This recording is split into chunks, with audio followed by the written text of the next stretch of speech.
My parents told me I was picked up in a bathroom, she said. It might sound peculiar, but woos is not an uncommon answer when it comes to the descriptions Chinese children hear around matters of sexual education. But that situation is about to change. In March, the first batch of sex educators for middle school children in China was certified by the national government. The training courses provide a variety of content, including information tailored for both children and adults, online videos for family education, and summer and winter campaigns for adolescents. Among the topics covered are matters such as sexual consent, common questions about sexual intercourse, and debates around real cases involving sexually transmitted diseases and prostitution.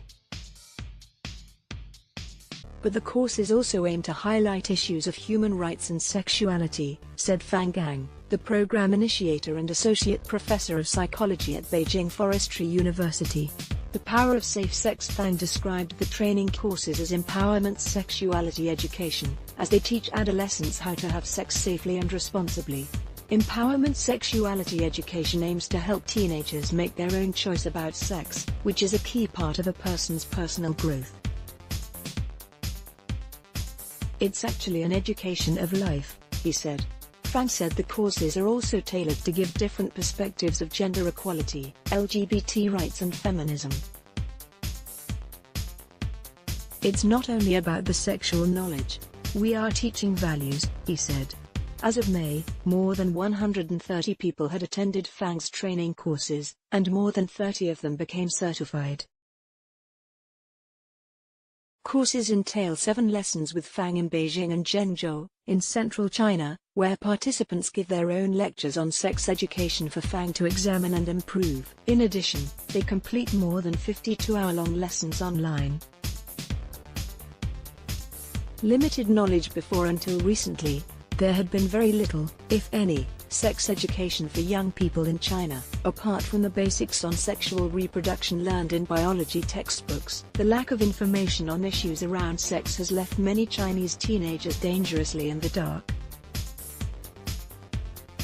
For example, young people are a growing concern for HIV rates in the country, although national rates are very low, under 0.1%. An estimated 14.7% of new infections in 2015 were among people 15 to 24. The year-on-year growth rate of new HIV infections among young people is around 35%. For Kaizai, a 20-year-old student at Hebei University in Hebei Province, central China, the lack of sex education made it more difficult to understand herself and how to carry herself. She described feeling anxious about mainstream societal norms around women and sex and whether she should have to conform to them.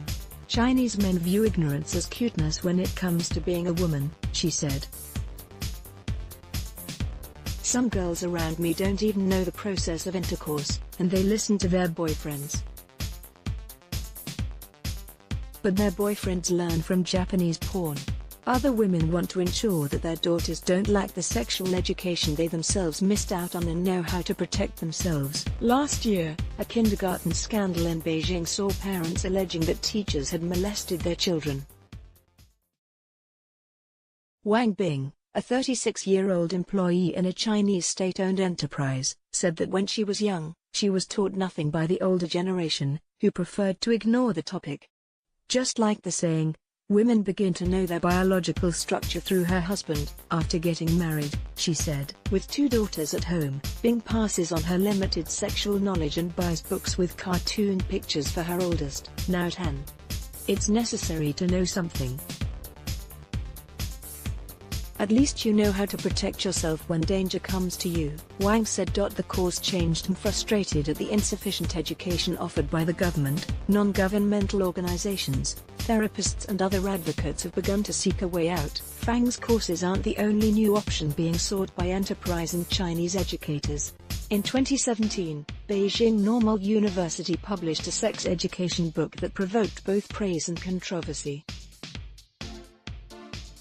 But unlike the textbook distributed in public schools, the courses haven't been controversial, as they are spreading through people who accept them and choose the best ways to pass on their newfound knowledge. More than 70 potential sex educators finished their first comprehensive training in mid-June and will go back to their hometowns to spread what they have learned. Wang Yi, a lecturer teaching environmental protection and engineering at Dongbei Normal University in Jilin Province, northeast China, said she began to take the courses in sex education after she had a child. She didn't want her child to have to repeatedly walk on the old road as I did, she said. Wang had to spend a night on the train to reach Beijing to take part in the course, but she said it was worth it. You can learn a lot here. She has already started to teach preschoolers in hometown, with support from parents who consider humanity the topic important. Starting with the lesson of Who Am I? She puts gender cognition together with gender equality. Children also learn about sexual harassment and circle which part of their bodies they don't want to be touched on a drawing. The course changed me, she said. The concept here is very open, and it has become